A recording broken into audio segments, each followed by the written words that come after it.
আসসালামু আলাইকুম।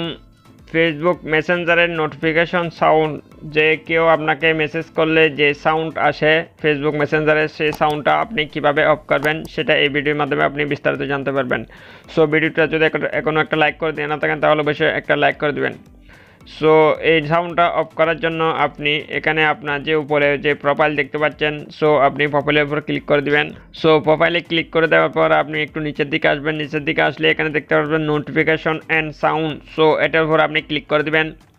সো এটার উপর ক্লিক করে দিলে একদম নিচের দিকে আসলে আপনি এখানে দুইটা অপশন পাবেন, vibration on, ring and in app sound. So এই দুইটা অপশন রয়েছে। সো আপনি এই দুইটা অপশন যদি আমার এখানে গ্রিন স্ক্রিন দেখাচ্ছে, সো আপনি এখানে গ্রিন স্ক্রিন থেকে সাদা অপশন হোয়াইট স্ক্রিন করে দেবেন। সো এরকম করে আপনি এই দুইটা অপশন অফ করে দেবেন। সো এই দুইটা অপশন যদি অফ করে দেন তাহলে আপনার যে মেসেঞ্জারের রিংটোন আছে, যে ভাইব্রেশন আছে, যে টুন আছে, সেই টুনটা অটোমেটিক অফ হয়ে যাবে। যা কেউ আপনাকে যদি মেসেজ দেয় তাহলে সেটা অটোমেটিক কোনো সাউন্ড আসবে না। মেসেঞ্জারে যে সাউন্ডটা আসে ডিফল্ট আকারে যে সাউন্ডটা রয়েছে সেই সাউন্ডটা অফ হয়ে যাবে।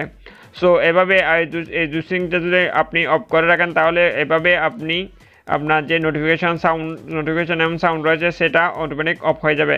সো এভাবে আপনি খুব সহজে আপনার যে ফেসবুক মেসেঞ্জারের যে নোটিফিকেশন যে সাউন্ড রয়েছে সাউন্ডটা এভাবে আপনি অফ করে রাখতে পারবেন। সো বন্ধুরা, এই হচ্ছে আজকের ভিডিও ভালো লাগলে অবশ্যই একটা লাইক করে দিবেন। আর আমাদের চ্যানেলে যদি এখন আপনি সাবস্ক্রাইব করে না থাকেন তাহলে অবশ্যই সাবস্ক্রাইব করে সাথে থাকবেন, কেননা আমরা বিভিন্ন নিত্য নতুন টিপস এবং টিক্সের টিউটোরিয়াল এসে এই চ্যানেলে। সো সবাই ভালো থাকবেন, আল্লাহ হাফেজ।